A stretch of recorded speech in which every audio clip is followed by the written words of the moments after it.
Hello students, कैसे हैं आप सब लोग। आई एम सी ए वीना देसाई और हम लोग पढ़ रहे हैं ACCA F2 मैनेजमेंट अकाउंटिंग। आज हम एक नया चैप्टर शुरू करने जा रहे हैं and that is chapter number 16 performance management.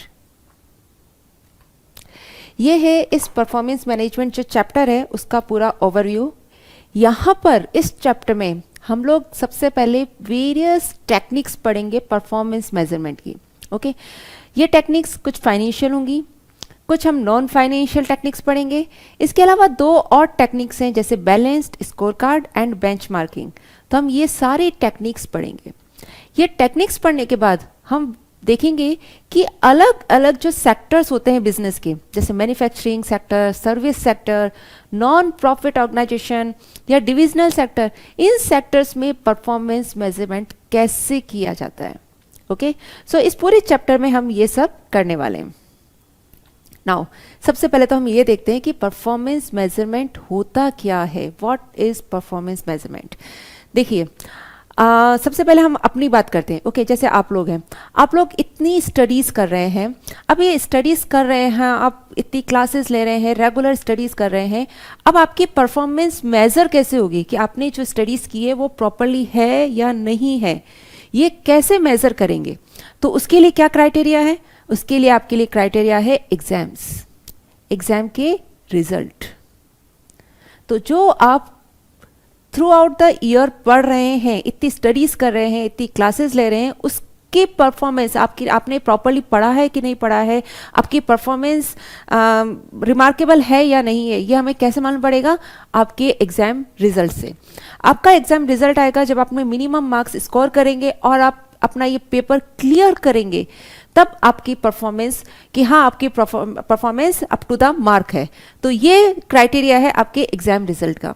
Same आज जब हम स्कूल्स में थे तो हम लोग हर क्लास में जब हम स्टडीज़ करते थे, थ्रू आउट द ईयर हम स्टडीज़ करते थे, तो हमने उस क्लास में वेल परफॉर्म किया है कि नहीं किया है, उसके लिए हमारे मेज़र क्या होते थे, एग्ज़ाम रिजल्ट्स होते थे।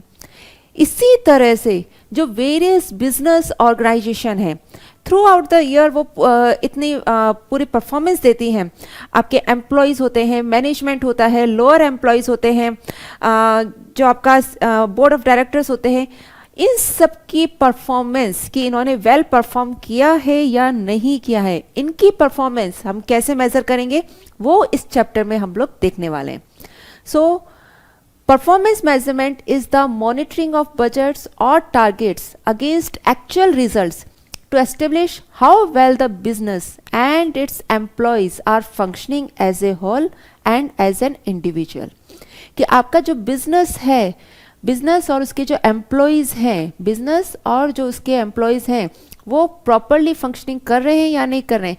एक तो ओवरऑल ऑर्गेनाइजेशन का भी हम परफॉर्मेंस देखते हैं और एज एन इंडिविजुअल्स भी देखते हैं।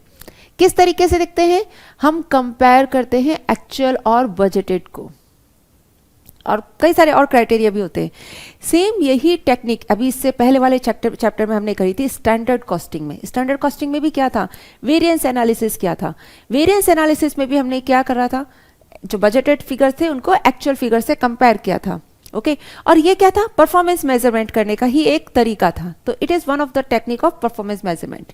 तो यही तरीके से हमने अपनी परफॉर्मेंस की जो हमने बजट बनाया था एक्चुअल में उससे क्या हुआ है, तो ये आपकी एक बजट और टारगेट्स अगेंस्ट एक्चुअल रिजल्ट्स, इन दोनों को मॉनिटर करने का एक टेक्निक थी स्टैंडर्ड कॉस्टिंग। इससे हम ये पता करते हैं कि बिजनेस और हमारे जो एम्प्लॉयज़ हैं कैसे वर्क कर रहे हैं, कैसे परफॉर्म कर रहे हैं, उनकी परफॉर्मेंस क्या है, अप टू द मार्क है, कम है, ज़्यादा है, कैसे है। अब परफॉर्मेंस मेजरमेंट कैसे पता लगाएंगे, तो हम परफॉर्मेंस हम वेल परफॉर्म कर रहे हैं या नहीं कर रहे हैं, ये कैसे पता लगता है, जब हमारा कोई भी काम करने का जो ऑब्जेक्टिव है वो ऑब्जेक्टिव फुलफिल हो रहा है या नहीं हो रहा है। अब आप लोग स्टडीज़ कर रहे हैं, ओके क्लास ले रहे हैं, स्टडीज़ कर रहे हैं, ये किस लिए कर रहे हैं, आप इस पेपर को क्लियर करने के लिए कर रहे हैं। फॉर एग्जांपल ये पेपर है आपका F2 या ACCA, अगर हम ओवरऑल ACCA की बात करें, आप इसे क्लियर करने के लिए आप ये सारी स्टडीज़ कर रहे हैं। तो आपका ऑब्जेक्टिव क्या है, एक तो इस पेपर को क्लियर करना, F2 पेपर को क्लियर करना, और मेन ऑब्जेक्टिव क्या है, ACCA क्लियर करना। आपका सिर्फ ये पेपर क्लियर करना नहीं है, आपका ACCA कंप्लीट करना आपका ऑब्जेक्टिव है। तो और इसके लिए आपका शॉर्ट टर्म ऑब्जेक्टिव क्या हो गया, F2, क्योंकि हमारा जो ब्रॉड ऑब्जेक्टिव होता है उसको हम छोटे छोटे छोटे से शॉर्ट टर्म ऑब्जेक्टिव्स में डिवाइड कर देते हैं। तो ये अब आपने जब ये क्लियर करेंगे तो इसका मतलब वो आपने वेल परफॉर्म किया है। अगर आप क्लियर नहीं कर पा रहे हैं, आपका ऑब्जेक्टिव अचीव नहीं हो रहा, आपका ऑब्जेक्टिव क्या है, F2 पेपर क्लियर करना, F3 पेपर, आपके जितने भी पेपर्स हैं सारे पेपर्स क्लियर करना, एंड अल्टीमेटली ACCA क्लियर करना। तो आपके ये ऑब्जेक्टिव्स जब अचीव होंगे तब आपका वेल परफॉर्म होगा। सो हम परफॉर्मेंस मेजरमेंट को किससे रिलेट करते हैं, ऑब्जेक्टिव से। ये ऑब्जेक्टिव्स दोनों तरह के होते हैं, शॉर्ट टर्म भी होते हैं एंड लॉन्ग टर्म भी होते हैं। ये तो हमने हमारे ऑब्जेक्टिव की बात करी। बिजनेस में क्या होते हैं, बिजनेस में वेरियस शॉर्ट टर्म ऑब्जेक्टिव्स भी होते हैं और लॉन्ग टर्म भी होते हैं। लॉन्ग टर्म को हम छोटे छोटे शॉर्ट टर्म्स ऑब्जेक्टिव्स में डिवाइड करते हैं। तो हम अपना ऑब्जेक्टिव कितना अचीव कर पा रहे हैं उससे हम अपनी परफॉर्मेंस मेजर करते हैं। Objectives and goals of A business will वेराई depending on the type of business that is being operated. अब ऑब्जेक्टिव्स जो हैं, जो हमारे गोल्स हैं, वो अलग अलग बिजनेसेस, कौन सा आप बिजनेस ऑपरेट कर रहे हैं उसके अकॉर्डिंग डिफरेंट डिफरेंट होते हैं। फॉर एग्जाम्पल मेरा बिजनेस है, अगर सपोज गारमेंट मैन्युफैक्चरिंग का, क्या बिजनेस है मेरा, गारमेंट बिजनेस मैन्युफैक्चरिंग का बिजनेस है। तो गारमेंट मैन्युफैक्चरिंग मेरा मेन मोटिव क्या है, प्रॉफिट ज़्यादा कमाना, मेरी शेयर होल्डर की वेल्थ मैक्सिमाइज करना, प्रॉफिट अर्न करना। ठीक है, तो मेरा मेन ऑब्जेक्टिव क्या हो गया, प्रॉफिट मैक्सिमाइज करना, शेयर होल्डर्स वेल्थ मैक्सिमाइज करना। ओके, कई बार हमारा जैसे NGOs हैं, NGO हैं या नॉन प्रॉफिट ऑर्गेनाइजेशंस हैं, NPO हैं, इनका मेन मोटिव NGO का, NPO का, इनका मोटिव प्रॉफिट अर्न करना नहीं होता, इनका मोटिव होता है सोशल वेलफेयर। तो ये अपने सोशल वेलफेयर, इनका मेन मोटिव क्या है, सोशल वेलफेयर है। तो अब इनका मोटिव प्रॉफिट अर्न करना नहीं है। जैसे अगर NGO है, अगर कुछ NGO किड्स के लिए करते हैं, बच्चों के लिए कोई अगर प्रोग्राम्स चलाते हैं, तो इनका मेन मोटिव क्या है कि ज़्यादा से ज़्यादा मैक्सिमम बच्चों को उसका बेनिफिट मिले। तो हमारा जो ऑब्जेक्टिव्स हैं, गोल्स हैं, वो किस पर डिपेंड करते हैं कि हम कौन सा तरह का बिजनेस ऑपरेट करके चल रहे हैं। ओके, तो अलग अलग बिजनेस के अलग अलग ऑब्जेक्टिव्स एंड गोल होते हैं। नाउ मिशन स्टेटमेंट, क्या होता है मिशन स्टेटमेंट?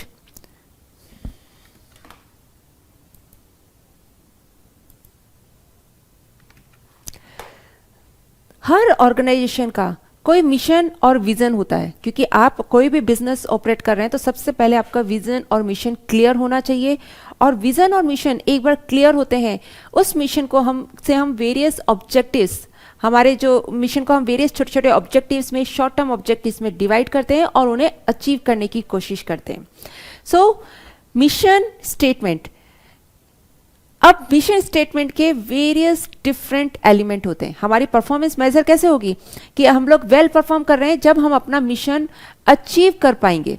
जिस मिशन के लिए हमने अपना बिजनेस शुरू किया है, जो भी हम वर्क कर रहे हैं, जिस भी मिशन के लिए, आप जब वो मिशन आपका अचीव कर पा रहे हैं तो ही आपकी वेल परफॉर्मेंस मेजरमेंट का ये एक बहुत अच्छा क्राइटेरिया है। सो मिशन स्टेटमेंट के वेरियस डिफरेंट एलिमेंट होते हैं। The different elements of the mission statement can be used as a guide for producing performance measurement for the business. तो मिशन स्टेटमेंट के वेरियस एलिमेंट्स होते हैं, ये 4 elements हैं, purpose, strategy, policies and culture and values. तो ये 4 elements आपका performance measure करने के क्राइटेरिया बनते हैं। सो पहला एलिमेंट है मिशन स्टेटमेंट का, डेट इज पर्पस। क्या purpose? Is the business meeting it's main M. आपने जो आपका मेन मिशन है, जो आपका मेन मोटिव है, क्या हमारा बिजनेस उस मेन मोटिव को अचीव कर पा रहा है? जैसे हमारा मेन में एम है शेयर होल्डर्स की वेल्थ मैक्सिमाइज करना, हमारा प्रॉफिट मैक्सिमाइज करना, तो क्या हम अपनी शेयर होल्डर्स की वेल्थ मैक्सिमाइज कर पा रहे हैं? क्या हम कस्टमर्स को सेटिस्फाई कर पा रहे हैं, कस्टमर का सेटिस्फेक्शन मैक्सिमाइज कर पा रहे हैं, मेंटेन कर पा रहे हैं? क्या हम इनोवेटिव प्रोडक्ट सर्विसेज प्रोड्यूस कर पा रहे हैं? तो ये हमारे बिजनेस का पर्पस है। तो क्या हम अपने बिजनेस, जिस पर्पस से अपने अपने बिजनेस को स्टार्ट किया है, क्या हम वो पर्पस अचीव कर पा रहे हैं? अगर कर पा रहे हैं तो हम अपने वेल परफॉर्म कर रहे हैं, नहीं कर पा रहे हैं तो हमारी परफॉर्मेंस कम है. So this is one of the criteria of performance measurement. Second element होता है मिशन स्टेटमेंट का, that is strategy. Is the business providing the products and services it plan to? क्या बिजनेस, हमने जब स्टार्ट करते हैं हम अपना बिजनेस, हम पूरी स्ट्रेटेजी बनाते हैं, पूरी प्लानिंग करते हैं कि हमें ये प्रोडक्ट्स और सर्विसेज प्रोवाइड करानी है. क्या हमने जो स्ट्रेटेजी बनाई थी प्रोडक्ट्स और सर्विसेज के लिए, क्या हम वही प्रोडक्ट्स और सर्विसेज अपने कस्टमर्स को प्रोवाइड करा रहे हैं? इज द प्रोडक्ट्स और services being provided in the manner it intended?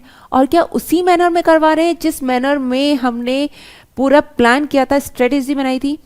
क्या हम वही प्रोडक्ट सर्विसेज अवेलेबल करा पा रहे हैं और क्या उसी तरीके से अवेलेबल करा पा रहे हैं? परफॉर्मेंस मेजरमेंट का ये क्राइटेरिया हो जाता है. तो पहला क्राइटेरिया क्या होता है? मिशन स्टेटमेंट का first element purpose, second element strategy, third element is policies and culture. Are the staff behaving in the manner expected of them? क्या हमारा स्टाफ उसी, जो हमने अपने पॉलिसीज बना रखी हैं, जो हमने अपना कल्चर, एक एनवायरनमेंट बना रखा है, क्या उसी मैनर में हमारा स्टाफ बिहेव कर रहा है? क्या उसी मैनर में हम अपने कस्टमर्स को सर्विसेज प्रोवाइड करा पा रहे हैं? तो ये जो हमारे पॉलिसीज़ हैं, जो हमने एक डॉक्यूमेंट्स तैयार करे हुए हैं पॉलिसीज़ के, क्या वो हम अपनी पॉलिसीज़ फॉलो कर रहे हैं? वैल्यूज़, हर बिजनेस के अपने अपने वैल्यूज़ होते हैं. क्या हम अपने बिजनेस का जो कोर प्रिंसिपल है उसे मेंटेन कर पा रहे हैं? कहीं कॉम्प्रोमाइज़ तो नहीं हो रहे हैं हमारे वैल्यूज़? कहीं हम प्रॉफिट कमाने के लिए अपने वैल्यूज़ को तो कॉम्प्रोमाइज़ नहीं कर रहे हैं? Is staff moral being maintained eight a suitable level? What is the level of staff turnover? हम अपने एम्प्लॉयज़ को प्रॉपर सेटिस्फेक्शन, हमारे एम्प्लॉयज़ यहाँ प्रॉपरली सेटिस्फाइड हैं? क्या हमारा स्टाफ टर्नओवर, कहीं ऐसा तो नहीं कि लेबर टर्नओवर बहुत हाई हो, बहुत जल्दी जल्दी स्टाफ डिससेटिस्फाई है और हमारे ऑफिस को छोड़कर जा रहा है? ये सारे क्राइटेरियाज होते हैं परफॉर्मेंस मेजर करने के. तो वंस अगेन मिशन स्टेटमेंट के 4 एलिमेंट्स होते हैं. First one is purpose, strategy, policies and culture and values. In 4 criteria के बेसिस पर हम परफॉर्मेंस मेजर करते हैं. Okay. Now, suitable performance measures need to be set to monitor the achievement of each objective. देखिए, हमारे जो staff होता है, एक किसी भी ऑर्गेनाइजेशन में 3 लेवल्स होते हैं. किसी भी ऑर्गेनाइजेशन में जो हमारा वर्किंग स्टाफ होता है, हम उसे 3 लेवल्स पर डिवाइड कर देते हैं. फर्स्ट लेवल होता है स्ट्रेटेजिक और कॉरपोरेट प्लानिंग लेवल. ये टॉप मैनेजमेंट होता है, हायर मैनेजमेंट होता है. इनका काम होता है कि ओवरऑल ऑर्गेनाइजेशन के लिए प्लानिंग करना, और ये हर चीज़ के लिए रिस्पॉन्सिबल पर्सन होते हैं. ओवरऑल ऑर्गेनाइजेशन की परफॉर्मेंस के लिए रिस्पॉन्सिबल होते हैं. इनका प्लानिंग का काम होता है. वेरियस जो स्कीम्स हैं, पॉलिसीज़ हैं, उन्हें इंट्रोड्यूस करने का काम किनका होता है? स्ट्रेटेजिक और कॉरपोरेट प्लानिंग का. सेकेंड लेवल होता है टैक्टिकल, जिसे हम मिडिल लेवल मैनेजमेंट भी कहते हैं. ओके, मिडिल लेवल मैनेजमेंट, जो कॉर्पोरेट्स ने, जो टॉप लेवल ने जो प्लानिंग की है, उन्हें इम्प्लीमेंट करने का काम किसका होता है? उसकी इम्प्लीमेंटेशन की रिस्पॉन्सिबिलिटी होती है मिडिल मैनेजमेंट की. एंड थर्ड लेवल होता है लोअर लेवल, ऑपरेशन लेवल. ये काम करते हैं डे टू डे एक्टिविटीज़ का. किसका काम करते हैं? डे टू डे एक्टिविटीज़ का. तो तीनों की अलग अलग, हर लेवल के मैनेजमेंट की अलग अलग रिस्पॉन्सिबिलिटी होती है. जब हम परफॉर्मेंस मेजर करते हैं तो देखते हैं कि जो इनकी रिस्पॉन्सिबिलिटी है, क्या वो अपनी रिस्पॉन्सिबिलिटीज प्रॉपरली फुलफिल कर पा रहे हैं? जो इनके ऑब्जेक्टिव्स हैं, जैसे इनका है day to day activities, operational level, इनका काम होता है डे टू डे एक्टिविटीज से रिलेटेड काम करना. तो वेस्टेजेस, डे टू डे में जो वेस्टेजेस होता है उससे कंट्रोल करना, डे टू डे का जो कॉस्ट है उसे कंट्रोल करके रखना. तो क्या ये अपना काम प्रॉपरली कर पा रहे हैं? स्ट्रेटेजिक लेवल का काम होता है वेरियस पॉलिसीज इंप्लीमेंट करना, वेरियस प्रोडक्ट्स इंट्रोड्यूस करना, उनके बारे में डिसीजन लेना, डिफरेंट प्रोजेक्ट्स के बारे में डिसीजन लेना. तो क्या ये अपने काम प्रॉपरली कर पा रहे हैं? तो अलग अलग लेवल्स के अलग अलग लेवल के मैनेजमेंट के अलग अलग ऑब्जेक्टिव्स होते हैं और उन ऑब्जेक्टिव्स में को हम क्राइटेरिया बनाते हैं परफॉर्मेंस मेजरमेंट का. So suitable performance measures need to be set to monitor the achievement of each objectives. Measures will differ according to the type of objective. So क्या suitable measures रहते हैं? जैसे strategic measurement of the overall profitability of the business or the return made on investing surplus cash. तो top level का जो management होता है उनका काम होता है स्ट्रेटेजीज बनाना, पॉलिसीज बनाना, वेरियस प्रोजेक्ट्स में इन्वेस्टमेंट करना और ओवरऑल प्रॉफिटेबिलिटी ऑफ ऑर्गेनाइजेशन को मेंटेन करके रखना. तो ये इनके परफॉर्मेंस मेजरमेंट का क्राइटेरिया होता है.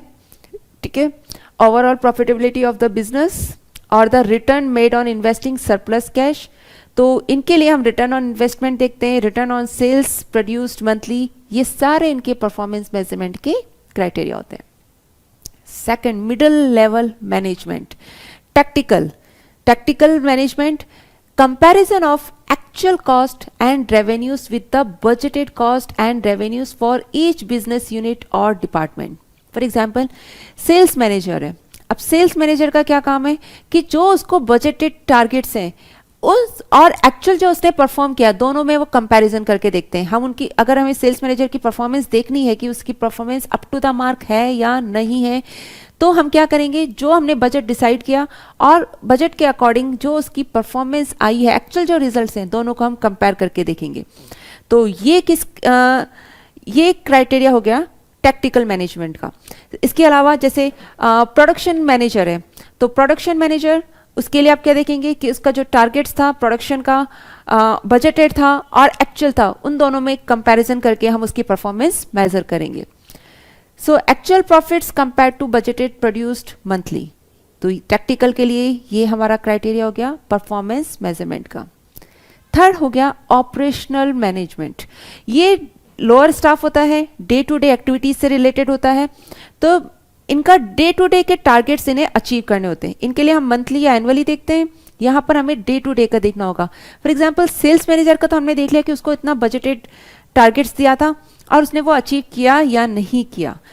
सेल्स मैनेजर के अंडर में एक जो सेल्स मैनेजर है उसके अंडर में पूरी एक टीम होती है. सपोज उसके अंडर में 10 सेल्स पर्सन है. ओके, अब ये सेल्स पर्सन क्या हो गए, ऑपरेशनल लेवल के एम्प्लॉयज हो गए. तो इनको जो इन्होंने टारगेट दे रखा है डे टू डे का टारगेट, कि ये टारगेट्स जो दे रखे हैं क्या इन्होंने वो टारगेट्स अचीव किए हैं या नहीं किए हैं, ये काम किसका हो गया, ऑपरेशनल लेवल का. इनकी परफॉर्मेंस हम उनके जो डे टू डे के टारगेट्स होते हैं उनके अकॉर्डिंग हम मेजर करते हैं. So measurement of day to day targets such as meeting production requirements, meeting sales target and reducing wastage, quantity of rejects, number of customer complaints produce daily. तो ये operational level का performance measurement की criteria हो गए. सो अभी तक हमने क्या देखा, सबसे पहले व्हाट इज परफॉर्मेंस मेजरमेंट. ठीक है, उसको हम किससे रिलेट करते हैं, ऑब्जेक्टिव से. ऑब्जेक्टिव्स हमारे शॉर्ट टर्म भी होते हैं, लॉन्ग टर्म भी होते हैं. बिजनेस टाइप्स के अकॉर्डिंग हमारे ऑब्जेक्टिव्स डिफर कर सकते हैं. फिर हमने देखा मिशन स्टेटमेंट, क्योंकि जब हमें परफॉर्मेंस मेजर करना है तो हमें पहले ये पता होना चाहिए कि हमारा मिशन क्या है, क्योंकि मिशन ही अल्टीमेटली ऑब्जेक्टिव्स में डिवाइड होता है. हमें जो मिशन अचीव करना है उसे हम छोटे छोटे शॉर्ट टर्म ऑब्जेक्टिव्स में डिवाइड करते हैं, उन्हें अचीव करेंगे तभी हमारा मिशन अचीव होगा. मिशन स्टेटमेंट के 4 एलिमेंट्स होते हैं. First is purpose, strategy, policy and culture and values. तो ये 4 elements of mission statement becomes the criteria for performance management. Performance management हम अपनी ऑर्गेनाइजेशन में जब भी देखते हैं तो वेरियस लेवल्स पर अलग अलग हम परफॉर्मेंस मेजरमेंट के क्राइटेरिया होते हैं. किसी भी ऑर्गेनाइजेशन में जो हमारा मैनेजमेंट है उसको हम 3 लेवल्स पर डिवाइड करते हैं. फर्स्ट इज स्ट्रेटेजिकल यानी top level management. Second one is tactical और मिडिल लेवल मैनेजमेंट.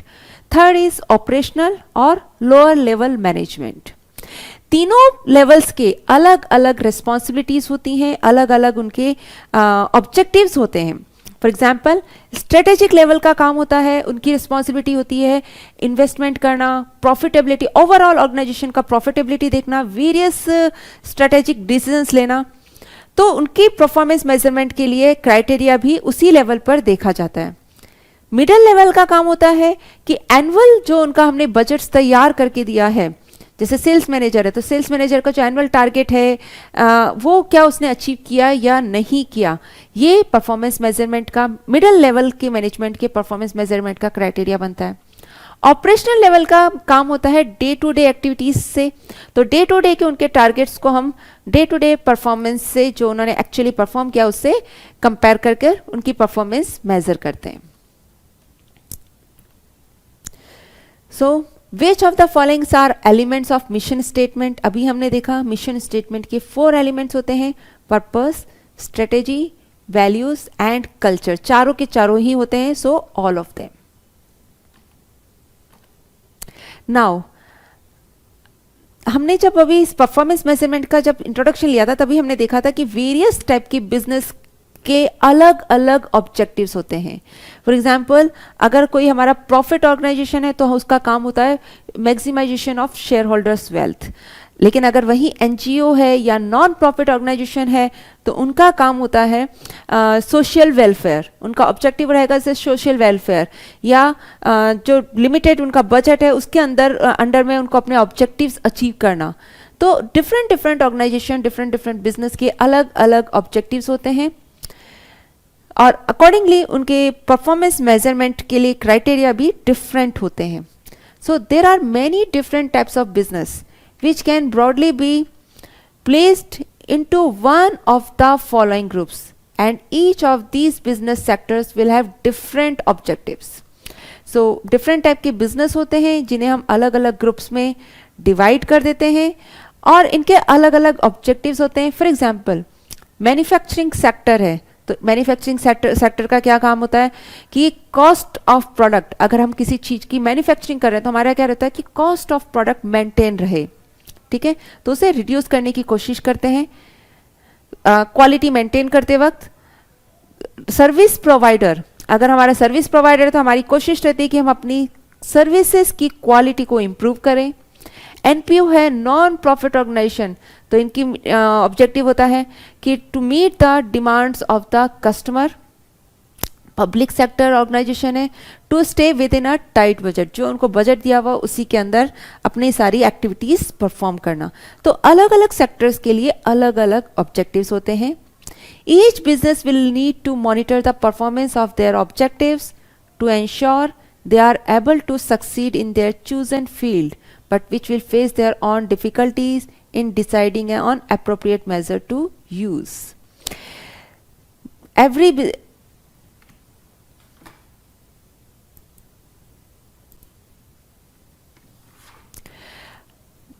अलग अलग बिजनेस के लिए अलग अलग ऑब्जेक्टिव्स हो गए. हर बिजनेस को अपनी परफॉर्मेंस मेजर करने के लिए अपने ऑब्जेक्टिव्स के लिए देखना होता है कि क्या उन्होंने वो जो ऑब्जेक्टिव है क्या उन्होंने वो अचीव किया है या नहीं किया है. तो ऑब्जेक्टिव्स मेन परफॉर्मेंस मेजर करने का एक क्राइटेरिया बनता है. नाउ ये हमने चैप्टर नंबर 4 आपके उसमें भी पढ़ा था और इसके अलावा हमने कई और वेरियस चैप्टर्स में भी पढ़ा है. हमारी ऑर्गेनाइजेशन को में हम जो रिस्पॉन्सिबिलिटी सेंटर्स होते हैं उनको हम 4 में डिवाइड करते हैं. Cost centre, revenue centre, profit centre and investment centre. देखिए किसी भी डिपार्टमेंट के लिए जो रिस्पॉन्सिबल पर्सन हो गया, फॉर एग्जांपल प्रोडक्शन के लिए रिस्पॉन्सिबल हो गया प्रोडक्शन मैनेजर, तो वो प्रोडक्शन मैनेजर क्या हो गया, एक रिस्पॉन्सिबिलिटी सेंटर हो गया. सेल्स डिपार्टमेंट के लिए हो गया सेल्स मैनेजर, तो सेल्स मैनेजर क्या हो गया, रिस्पॉन्सिबिलिटी सेंटर हो गया. ओवरऑल ऑर्गेनाइजेशन के लिए हो गया आपका जो ऑर्गेनाइजेशन का सीईओ है वो रिस्पॉन्सिबल है ऑल पूरी ऑर्गेनाइजेशन की परफॉर्मेंस के लिए, तो वो उस ऑर्गेनाइजेशन का रिस्पॉन्सिबिलिटी सेंटर हो गया. तो किसी भी ऑर्गेनाइजेशन में प्रॉपर परफॉर्मेंस अचीव करने के लिए हमारे मिशन को अचीव करने के लिए हम हमारे ऑर्गेनाइजेशन को वेरियस रिस्पॉन्सिबिलिटी सेंटर्स में डिवाइड कर देते हैं. अब ये रिस्पॉन्सिबिलिटी सेंटर्स 4 टाइप्स के होते हैं. पहला होता है cost centre, revenue centre, profit centre, investment centre. कुछ रिस्पॉन्सिबिलिटी सेंटर का काम सिर्फ और सिर्फ कॉस्ट तक ही लिमिटेड होता है। जैसे अगर हम बात करें प्रोडक्शन मैनेजर का, अब प्रोडक्शन मैनेजर का क्या काम है, वो वहां पर प्रोडक्शन कर रहा है, उसका काम है कि जो प्रोडक्शन की कॉस्ट है वो अंडर बजट ही रहे, बजट से अबाव ना जाए, उसको रिड्यूस करना या फिर कॉस्ट को कंट्रोल करके मेंटेन करना। तो प्रोडक्शन मैनेजर का जो रिस्पॉन्सिबिलिटी सेंटर है प्रोडक्शन मैनेजर, वो कैसा हो गया है, कॉस्ट सेंटर, क्योंकि इसका काम सिर्फ कॉस्ट तक ही लिमिटेड है। ओके जैसे परचेज मैनेजर, अब परचेज मैनेजर क्या, एक परचेज डिपार्टमेंट का जो हेड है purchase manager, he is the responsibility centre. उसका काम क्या है कि सिर्फ परचेज की कॉस्ट है उसको मेंटेन करके रखना, रिड्यूस करना, कॉस्ट को कंट्रोल करके रखना। तो ये क्या कहलाएंगे, प्रोडक्शन मैनेजर, परचेज मैनेजर, ये रिस्पॉन्सिबिलिटी सेंटर क्या कहलाएंगे, कॉस्ट सेंटर, क्योंकि इनका काम सिर्फ और सिर्फ कॉस्ट तक ही लिमिटेड है। इनका रेवेन्यू प्रॉफिट से लेना देना नहीं है, इनको जो उनका बजट दिया गया है इनको सिर्फ वहां पर तक ही अपना एक्चुअल परफॉर्मेंस को वहीं तक ही कंट्रोल करके रखना है, कॉस्ट को कंट्रोल करना या कॉस्ट रिड्यूस करने तक का उनका काम है। So cost centre, production example हो गया production line in a manufacturing business, इनका काम होता है सिर्फ कॉस्ट से रिलेटेड। जब हम इनकी परफॉर्मेंस मेजर करते हैं तो हम क्या देखते हैं, टोटल कॉस्ट कितनी आई है एंड कॉस्ट पर यूनिट कितनी आई है। साथ में हम कॉस्ट वेरिएंस भी देखते हैं, जैसे material cost variance, labour cost variance, fixed overhead cost variance. तो ये सारे वेरिएंसेस देखते हैं हम इन कॉस्ट सेंटर की परफॉर्मेंस मेजर करने के लिए। इसके अलावा हम कुछ नॉन फाइनेंशियल परफॉर्मेंस इंडिकेटर्स भी देखते हैं जो which are related to quality, productivity and efficiency. Cost तो रिड्यूस कर दी, लेकिन अगर हमारी क्वालिटी भी कम हो गई है तो प्रोडक्ट्स क्या होंगे, आगे जाकर रिजेक्ट हो जाएंगे। तो परफॉर्मेंस इंडिकेटर्स के अलावा हम नॉन फाइनेंशियल इंडिकेटर्स के अलावा नॉन फाइनेंशियल इंडिकेटर्स भी देखते हैं हम लोग उनकी परफॉर्मेंस मेजर करने के लिए। So once again responsibility centres 4 में डिवाइड होते हैं, cost centre, revenue centre, profit centre, investment centre. Cost centre means जो पर्सन सिर्फ जो रिस्पॉन्सिबिलिटी सेंटर सिर्फ और सिर्फ कॉस्ट के लिए रिस्पॉन्सिबल है उसको हम कॉस्ट सेंटर कहते हैं। For example production manager, purchase manager, तो ये क्या हो गए, कॉस्ट सेंटर कहलाएंगे। इनके लिए जो हमें परफॉर्मेंस मेजर करना है उसके क्राइटेरिया क्या क्या होंगे, total cost, cost per unit या फिर कॉस्ट वेरिएंस, ये तो फाइनेंशियल हुए। नॉन फाइनेंशियल देखते हैं हम क्वालिटी ऑफ द गुड्स, कि ऐसा तो नहीं है कि हम कॉस्ट रिड्यूस करते हुए क्वालिटी को भी कम कर रहे हैं, क्वालिटी मेंटेन रखनी है। तो ये कुछ क्राइटेरियाज हो गए हैं हमारे कॉस्ट सेंटर के परफॉर्मेंस मेजर करने के। नाउ सेकंड होता है रेवेन्यू सेंटर। जो पर्सन सिर्फ और सिर्फ रेवेन्यू जनरेट करने के लिए रिस्पॉन्सिबल है उसको हम बोलते हैं रेवेन्यू सेंटर। एग्जाम्पल के लिए सेल्स मैनेजर। अब सेल्स मैनेजर का क्या काम होता है, सिर्फ सेल्स को इंक्रीज करना। उसका काम कॉस्ट से रिलेटेड नहीं है, उसको प्रोडक्ट की कॉस्ट से मतलब नहीं है, उसका काम है कि जहां तक मैक्सिमम हो सके हमें अपनी सेल्स इंक्रीज करनी है, सेल्स को रेवेन्यू ऑर्गेनाइजेशन के लिए रेवेन्यू मैक्सिमम से मैक्सिमम जनरेट करके लाना है। तो उसका काम कहां पर है, उसको हम क्या बोलेंगे, रेवेन्यू सेंटर बोलेंगे। सो सेल्स एग्जाम्पल हो गया, sales team for a car showroom, revenues only, ये सिर्फ रेवेन्यू से रिलेटेड होते हैं। इनके परफॉर्मेंस मेजर करेंगे कैसे, उसके कुछ इंडिकेटर्स हैं जैसे total sales, market share, sales variance. Sales variance भी दो होते हैं, प्राइस वेरिएंस, वॉल्यूम वेरिएंस। तो परफॉर्मेंस मेजर करने के लिए एक इंपॉर्टेंट क्राइटेरिया हो गया। नॉन फाइनेंशियल परफॉर्मेंस इंडिकेटर्स अगर हम देखते हैं तो वो है कस्टमर सेटिस्फेक्शन। क्या हमारा कस्टमर प्रॉपरली सेल्स टीम की जो सर्विसेज है उससे प्रॉपरली सेटिस्फाई है या नहीं है। तो ये कुछ क्राइटेरियाज हो गए रेवेन्यू सेंटर की परफॉर्मेंस मेजर करने के। देन थर्ड होता है हमारा प्रॉफिट सेंटर। अब जो ऑर्गेनाइजेशन प्रॉफिट से रिलेटेड होता है, जिसकी रिस्पॉन्सिबिलिटी प्रॉफिट होती है, वो प्रॉफिट सेंटर कहलाता है। अब प्रॉफिट मीन्स क्या होता है, रेवेन्यू माइनस कॉस्ट, मतलब वो दोनों के लिए रिस्पॉन्सिबल है, रेवेन्यू के लिए भी और कॉस्ट के लिए भी रिस्पॉन्सिबल है। यानी रेवेन्यू माइनस कॉस्ट प्रॉफिट के लिए रिस्पॉन्सिबल है उसको हम क्या बोलते हैं, प्रॉफिट सेंटर बोलते हैं। फॉर एग्जाम्पल मैंने कहीं एक अलग ब्रांच खोली और मैंने एक ब्रांच का हेड बना दिया। अब उसका काम है उसी को परचेज करना है, उसी को ही सेल करना है, तो वो उस पूरी ब्रांच की जो परफॉर्मेंस है उसके लिए रिस्पॉन्सिबल है। वहाँ पर कितना प्रॉफिट कमाया जा रहा है ये उसके लिए पूरी तरह से रिस्पॉन्सिबल है। तो ये क्या कहलाएगा, हमारा प्रॉफिट सेंटर कहलाएगा। For example retail division of a carpet manufacturer, एक कारपेट मैन्युफैक्चरर है, उसका जैसे होलसेल का भी बिजनेस है, रिटेल का भी बिजनेस है। तो रिटेल बिजनेस का जो मैनेजर है या होलसेल का जो मैनेजर है वो अपने अपने सेक्टर्स, अपने अपने डिवीजन में के लिए वो रिस्पॉन्सिबल हो गए, ठीक है। कॉस्ट और रेवेन्यू दोनों के लिए रिस्पॉन्सिबल है, यानी कि प्रॉफिट के लिए रिस्पॉन्सिबल है, तो इसको हम क्या बोलेंगे, प्रॉफिट सेंटर बोलेंगे। अब इनके परफॉर्मेंस के क्या क्या क्राइटेरिया होंगे, तो देखिए इनके परफॉर्मेंस के क्राइटेरिया, देखो एक कॉस्ट से रिलेटेड है तो कॉस्ट वाले सारे क्राइटेरिया इन पर लगेंगे। रेवेन्यू से रिलेटेड है तो रेवेन्यू वाले भी सारे क्राइटेरिया लगेंगे, all of the above. Plus इसके अलावा हम प्रॉफिट परसेंटेज भी देखते हैं, वर्किंग कैपिटल रेशियोज भी देखते हैं, ठीक है, कि क्या प्रॉफिट परसेंटेज है उनका, जीपी रेशियो क्या है, एनपी रेशियो क्या है, रिटर्न ऑन कैपिटल एम्प्लॉयड क्या है, रिटर्न ऑन सेल्स कितना आ रहा है, ये सब देखते हैं। साथ में वर्किंग कैपिटल रेशियोज भी देखते हैं। ये क्या रेशियोज होते हैं अभी हम आगे पढ़ने वाले हैं। इसके बाद नेक्स्ट है इन्वेस्टमेंट सेंटर। अब इन्वेस्टमेंट सेंटर फॉर एग्जांपल हमारे कंपनी के बोर्ड ऑफ डायरेक्टर्स, अब इन बोर्ड ऑफ डायरेक्टर्स या सीईओ, मैनेजिंग डायरेक्टर्स, इनका क्या काम है, इनको प्रॉफिट से तो रिलेशन है ही, इसके अलावा मतलब प्रॉफिट हमारी ऑर्गेनाइजेशन वेल परफॉर्म करनी चाहिए, प्रॉफिट इंक्रीज होना चाहिए, शेयर होल्डर्स की वेल्थ मैक्सिमाइज होनी चाहिए, इसकी तो रिस्पॉन्सिबिलिटी है ही उन पर। इसके अलावा उन्हें एक और काम करना होता है, इन्वेस्टमेंट डिसीजंस लेने होते हैं, स्ट्रेटेजिक डिसीजंस लेने होते हैं कि किस प्रोजेक्ट में हमें आगे फ्यूचर में इन्वेस्ट करना है, कौन सा एसेट्स हमें परचेज करनी है, कौन सी एसेट्स में इन्वेस्टमेंट करना है।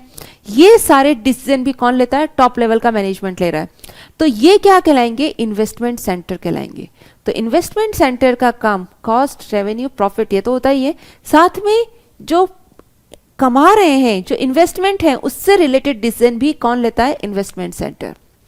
For example European business unit in an international organisation, आपने कहीं एक पूरा ही एक किसी और कंट्री में फॉर एग्जांपल एक यूनिट को ओपन करी है। अब उनका काम है उन्हें वहाँ पर कॉस्ट भी इनकर करेंगे, रेवेन्यू भी अर्न करेंगे, प्रॉफिट भी अर्न करेंगे और साथ में इन्वेस्टमेंट कहीं और करना, उसका डिसीजन भी उन्हीं के हाथ में, तो वो क्या कहलाएंगे, इन्वेस्टमेंट सेंटर।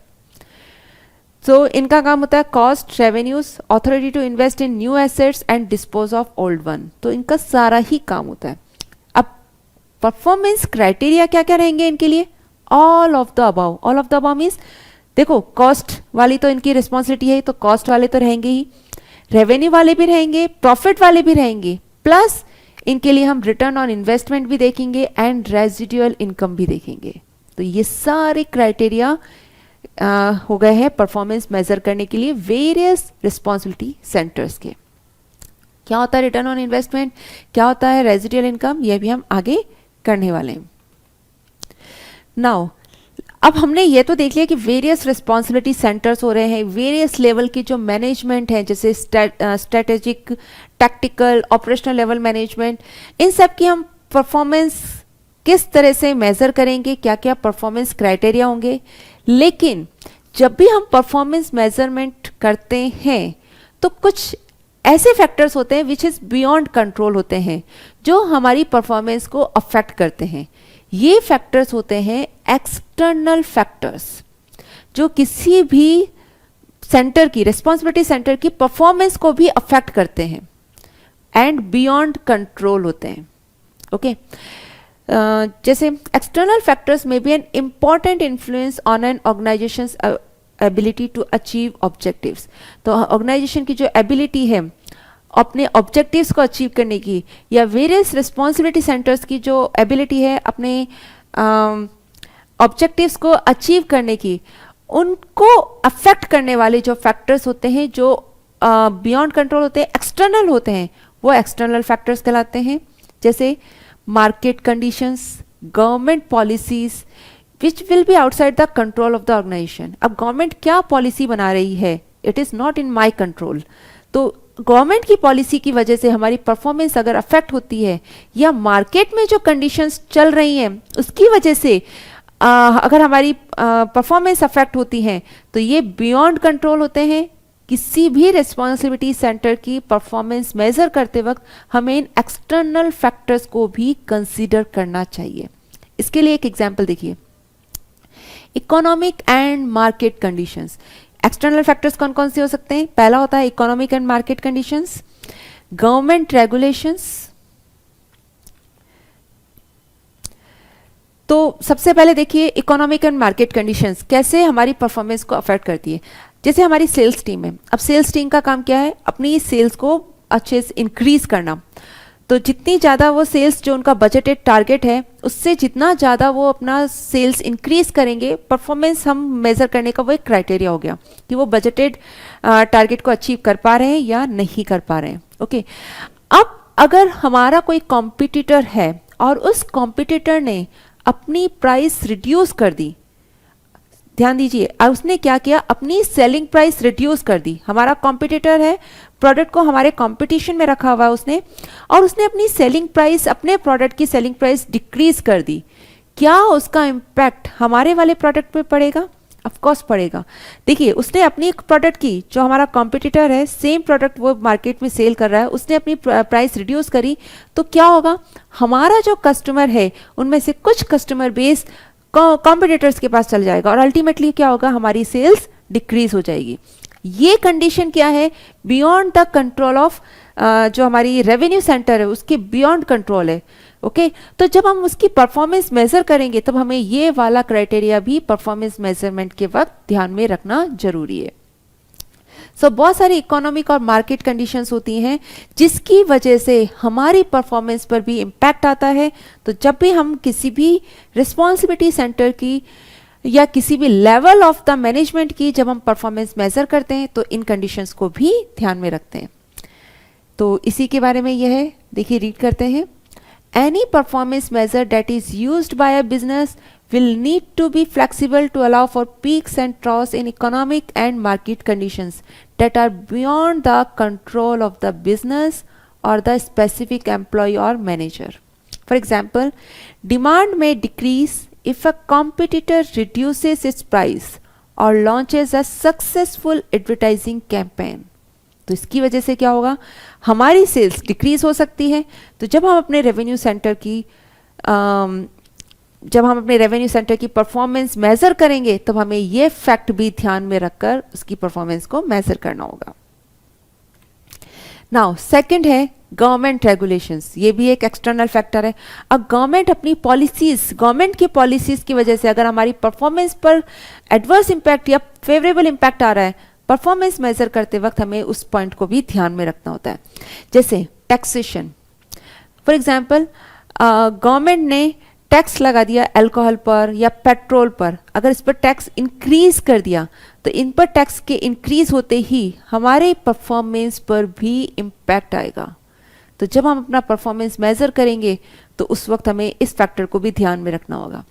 गवर्नमेंट ने अगर सब्सिडीज दी है या फाइन्स बढ़ा दिए या कोटाज बढ़ा दिए हैं तो इसकी वजह से भी, कोटा मतलब जैसे एक मैक्सिमम लिमिट सेट कर दी। अब प्रोडक्शन मैनेजर को बोला गया है कि आपको इतना डिमांड करना है, लेकिन अगर कि फॉर एग्जांपल आपको 1 लाख यूनिट्स किसी प्रोडक्ट की मैन्युफैक्चर करनी है, ठीक है, लेकिन गवर्नमेंट ने उसी वक्त एक रूल्स रेगुलेशन लेकर आ गया और उस पर्टिकुलर प्रोडक्ट के लिए उन्होंने सेट कर दिया मैक्सिमम कोटा कि आप 80,000 से मैक्सिमम ज़्यादा नहीं प्रोड्यूस कर सकते। तो अब प्रोडक्शन मैनेजर की जब आप परफॉर्मेंस मेजर करेंगे तो आपको ये बात भी ध्यान में रखनी है कि इसकी वजह से वो ज़्यादा प्रोडक्शन नहीं कर पाया है। फाइन्स ज़्यादा लग जाती हैं कई बार, या फिर जैसे कंपटीशन एक्ट आ जाता है तो वो भी हमारी एक्टिविटीज़ को एक लिमिट दे देता है। तो ये कुछ गवर्नमेंट के रूल्स हैं, रेगुलेशंस हैं जिसकी वजह से, जो बियॉन्ड कंट्रोल हैं, जिसकी वजह से हमारी परफॉर्मेंस अफेक्ट हो सकती हैं। तो परफॉर्मेंस मेजर करते वक्त हमें इन पॉइंट्स का भी ध्यान में रखना चाहिए। कुछ और गवर्नमेंट सेक्टर्स के देख रहे हैं हम लोग। If a private sector organization is affected by government regulations, then the performance measures should take account of this externally imposed limitations. Private sector organisation, जैसे अभी कोविड के चक्कर में, कोविड चल रहा है हमारा, और कोविड में गवर्नमेंट ने, कुछ स्टेट में गवर्नमेंट ने एक इम्पोज कर दिया है कि एक लिमिट लेवल तक ही आप फ़ी स्टूडेंट से ले सकते हैं. फीस पर एक लिमिट लगा दी है कि सपोज लास्ट ईयर का वो 50% ही ले सकते. कुछ स्टेट्स में ऐसा हो गया है कि सपोज आप 50% ही ले सकते हैं, या लास्ट ईयर की फ़ी का 75% ही आप फीस चार्ज कर सकते हैं, इससे आप ज़्यादा नहीं ले सकते. तो अगर हम, जैसे प्राइवेट सेक्टर ऑर्गेनाइजेशन है, गवर्नमेंट ने एक रूल लेकर आ गए कि अब आप इतना ही ले सकते हैं, तो इससे क्या हुआ, इससे आपका जब हम आपकी परफॉर्मेंस, जब हम उस स्कूल की या ऑर्गेनाइजेशन की परफॉर्मेंस मेजर करेंगे, तब हमें इस फैक्टर का भी ध्यान रखना होगा कि उसकी परफॉर्मेंस जो अफेक्ट हुई है वो किसकी वजह से अफेक्ट हुई है, इस गवर्नमेंट के रूल्स और रेगुलेशंस की वजह से इम्पैक्ट हुई है. So if a private sector organisation is affected by government regulation, then the performance measure should take account of this externally imposed limitation. Public sector organisation पर देखिए, it is on and control by the government. अब जैसे कुछ public sectors के schools हैं, ये government organise करती है, या PSUs हैं, कुछ ऑर्गेनाइजेशंस हैं जिन्हें गवर्नमेंट रेगुलेट करती हैं. They aim to provide public services often free at the point of delivery. जैसे अगर हम बात करें स्कूल्स की, प्राइवेट स्कूल्स की एंड पब्लिक स्कूल्स की, ओके. तो प्राइवेट स्कूल्स जो होते हैं, इनका मेन मोटिव क्या होता है, प्रॉफिट कमाना. इनका मेन मोटिव होता है प्रॉफिट कमाना. स्टूडेंट से वो फीस चार्ज करते हैं और उस फीस से वो अपने सारी जितनी भी कॉस्ट है उनको भी मीट आउट करते हैं एंड प्रॉफिट अर्न करते हैं. जो पब्लिक सेक्टर ऑर्गेनाइजेशंस होते हैं, इनका मेन मोटिव होता है सर्विसेज प्रोवाइड कराना, बेटर लेवल की सर्विसेज प्रोवाइड कराना. इनका मोटिव प्रॉफिट कमाना नहीं होता, तो ये बहुत ही लो फी चार्ज करते हैं, ठीक है. और इनका मेन जो स्कूल का जो एक्सपेंसेस हैं वो मेनली मीट आउट होते हैं गवर्नमेंट ग्रांट से. गवर्नमेंट इन्हें ग्रांट देती है, लेकिन ग्रांट के साथ कंडीशंस भी रखती हैं कि उन्हें लोअर लेवल के जो किड्स हैं उनको एजुकेशंस प्रोवाइड करानी है.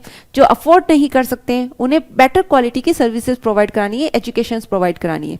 तो अगर हम परफॉर्मेंस देखेंगे, कंपेयर करेंगे प्राइवेट स्कूल की और पब्लिक स्कूल की, तो कंपेयर करते वक्त हमें इस फैक्टर को भी ध्यान में रखना होता है, क्योंकि दोनों का मोटिव अलग अलग है. इनका मोटिव है प्रॉफिट अर्न करना, यहाँ पर मोटिव है बेटर सर्विसेज प्रोवाइड कराना, और जो जिस पर्पस से इन्हें खोला गया है उस और पर्पस को मीट आउट करना. So public sector organisations are owned and controlled by government. They aim to provide public services, often free at the point of delivery. Their purpose is to provide a quality service to the public. For example, a state school, provision for water and sewerage services, refuse collection. कई बार ये free of cost होती हैं. Okay? If you are trying to compare the performance of a private organization with that of public organization, the differences in strategy need to be considered. अगर हम दोनों की performance measure करते हैं तो दोनों की ऑब्जेक्टिव्स और दोनों जो स्ट्रेटेजी यूज कर रहे हैं उन दोनों में जो डिफरेंस होता है उसे भी हमें कंसीडर करना होता है. इस एग्जाम्पल से हम यहाँ देख सकते हैं उनकी स्ट्रेटेजी. जैसे इनका जो जनरल स्ट्रेटेजिक गोल है प्राइवेट स्कूल और स्टेट स्कूल का, तो जो प्राइवेट स्कूल्स का है जो स्ट्रेटेजिक गोल है वो क्या, कॉम्पिटिटिवनेस, मेनली कॉम्पिटिटिवनेस होती है. इनका होता है कि इनका जो ऑब्जेक्टिव है, जो मिशन है, उसे अचीव करना है. फाइनेंशियल गोल, प्राइवेट स्कूल्स का मेन फाइनेंशियल गोल होता है प्रॉफिट अर्न करना, ग्रोथ, मार्केट शेयर देखना. वहीं हम स्टेट स्कूल की बात करें तो इनका फाइनेंशियल गोल तो सिर्फ कॉस्ट रिडक्शन होता है कि जो कॉस्ट आ रही है उस कॉस्ट को रिड्यूस करें या फिर अपना एफिशिएंसी लेवल बढ़ाएं. वैल्यूज क्या होते हैं, इनकी वैल्यूज होती हैं इनोवेशन, क्रिएटिविटी, गुडविल, रिकॉग्निशन, अपनी गुडविल मेंटेन करके रखना, ठीक है. इनकी जो वैल्यूज होते हैं वो होती है accountability to public, integrity and fairness. Desired outcome, दोनों का डिजायर्ड आउटकम तो कस्टमर सेटिस्फेक्शन ही होता है अल्टीमेटली. इनके जो स्टेक होल्डर्स होते हैं ये होते हैं फी पेयर्स। स्टेक होल्डर मतलब जो इनका जिनसे इनका काम चल रहा है, जिनसे इनका ऑर्गेनाइजेशन चल रहा है, वो किससे चलता है? फी पेयर्स होते हैं। इनके पास जो इनकम रेवेन्यू सोर्स होता है वो होता है फी पेयर्स। लेकिन स्टेट स्कूल के लिए फी पेयर्स कौन जो स्टेक होल्डर्स होते हैं वो होते हैं टैक्स पेयर्स, इंस्पेक्टर्स, लेजिस्लेचर्स, या फिर हम इसको कह सकते हैं गवर्नमेंट ग्रांट। तो ये गवर्नमेंट ग्रांट से चलते हैं। Budget defined by customer demand, customer की डिमांड के अकॉर्डिंग इनका बजट बनता है। लेकिन इनका बजट बनता है लीडरशिप, लेजिस्लेटर्स, प्लानर्स, जो प्लानर्स होते हैं वो इनका बजट तैयार करते हैं, उन्हीं के अकॉर्डिंग इनको अपना बजट बनाना होता है। की success factor, main important point जिनसे इनकी सक्सेस डिसाइड होती है वो कौन कौन से होते हैं? की सक्सेस फैक्टर्स मतलब वो पॉइंट्स जिनसे सक्सेस डिसाइड होती है, दैट इज ग्रोथ रेट, कितनी ग्रोथ रेट है, किस रेट से वो ग्रो कर रहे हैं, अर्निंग्स क्या है, मार्केट शेयर क्या है, यूनिकनेस क्या है, और कितनी एडवांस टेक्नोलॉजी यूज कर रहे हैं। इनकी होती है best management practices. State school क्या देखता है? उसके लिए जो सक्सेस पॉइंट होता है वो होता है बेस्ट मैनेजमेंट प्रैक्टिसेस, ठीक है। Standardisation, economies of scale and standardised technology, technology भी यूज करना है, लेकिन सब में ध्यान रखना है कि बजट के अकॉर्डिंग ही करना है, उन्हें अपने बजट को मेंटेन करते वक्त करना है। So these are the comparing strategy in private schools and public sector organisation.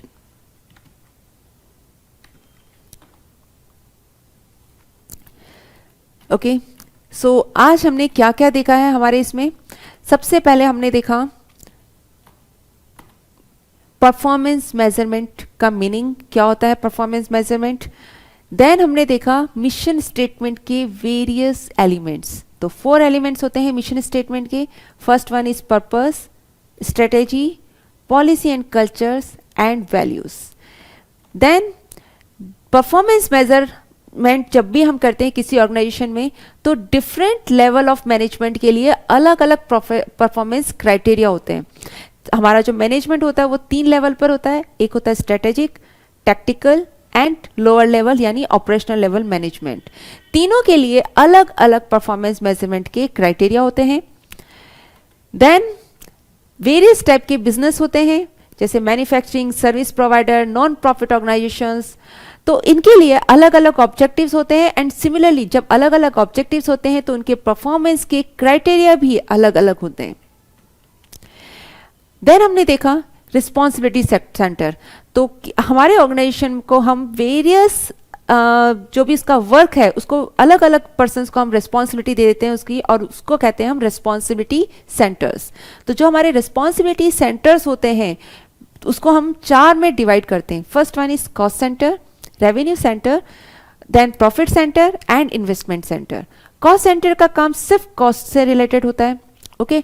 और उसके लिए जब हम परफॉर्मेंस इंडिकेटर्स देखते हैं वो भी हमारे कॉस्ट से रिलेटेड होते हैं, जैसे total cost, cost per unit, cost variances. अगर नॉन फाइनेंशियल इंडिकेटर्स देख रहे हैं तो वो हो गए क्वालिटी ऑफ प्रोडक्ट। ये सब हो गए हैं कॉस्ट सेंटर। रेवेन्यू सेंटर का काम होता है सिर्फ रेवेन्यू से रिलेटेड। और जब हम परफॉर्मेंस इंडिकेटर्स देखते हैं तो वो भी कौन से होते हैं? Total sales, market share, sales variance. Then profit centre, profit centre का काम, profit means revenue minus cost. तो इसका काम दोनों से रिलेटेड होता है, कॉस्ट और रेवेन्यू दोनों के लिए रिस्पॉन्सिबल होते हैं ये। तो इन पर कॉस्ट से रिलेटेड परफॉर्मेंस इंडिकेटर्स तो यूज आते ही हैं, साथ में रेवेन्यू से रिलेटेड वो भी इंडिकेटर्स आते हैं। इसके अलावा कुछ और भी इंडिकेटर्स होते हैं जैसे profit percentages, working capital ratios. And last one responsibility centre is investment centre. इनका काम ये तीनों तो होता है, ये कॉस्ट्स वाला होता है, ये रिस्पॉन्सिबिलिटी, रेवेन्यू की भी रिस्पॉन्सिबिलिटी होती है, प्रॉफिट की भी होती है, साथ में इनकी रिस्पॉन्सिबिलिटी इन्वेस्ट करने की भी होती है। जो वो अर्न कर रहे हैं उनको वेरियस डिफरेंट प्रोजेक्ट्स में इन्वेस्ट करना, ये भी इनकी रिस्पॉन्सिबिलिटी होती है। तो ये सारे क्राइटेरिया तो इन पर लगते ही हैं, परफॉर्मेंस इंडिकेटर्स हम यूज करते ही हैं परफॉर्मेंस मेजर करने के लिए। इसके अलावा return on investment and residual income, ये भी हम इंडिकेटर्स यूज करते हैं इनकी परफॉर्मेंस मेजर करने के लिए। लेकिन जब हम वेरियस रिस्पॉन्सिबिलिटी सेंटर्स की परफॉर्मेंस मेज़र करते हैं, या वेरियस ऑर्गेनाइजेशंस की परफॉर्मेंस मेज़र करते हैं, या वेरियस लेवल ऑफ मैनेजमेंट की परफॉर्मेंस मेज़र करते हैं, तो परफॉर्मेंस मेज़र करते वक्त हमें कुछ एक्सटर्नल फैक्टर्स होते हैं, उन्हें भी ध्यान में रखकर परफॉर्मेंस मेज़र करना चाहिए। ये एक्सटर्नल फैक्टर हो गए economic and market conditions and government regulations, क्योंकि किसी की भी परफॉर्मेंस को ये दो एक्सटर्नल फैक्टर्स इम्पैक्ट करते हैं और साथ ही बियॉन्ड द कंट्रोल होते हैं, आप इसे कंट्रोल नहीं कर सकते। तो जब भी हम परफॉर्मेंस मेज़र कर रहे हैं, इन फैक्टर्स को भी ध्यान में रखकर परफॉर्मेंस मेज़र करना होता है। सो आज हम इतना ही करेंगे। Thank you.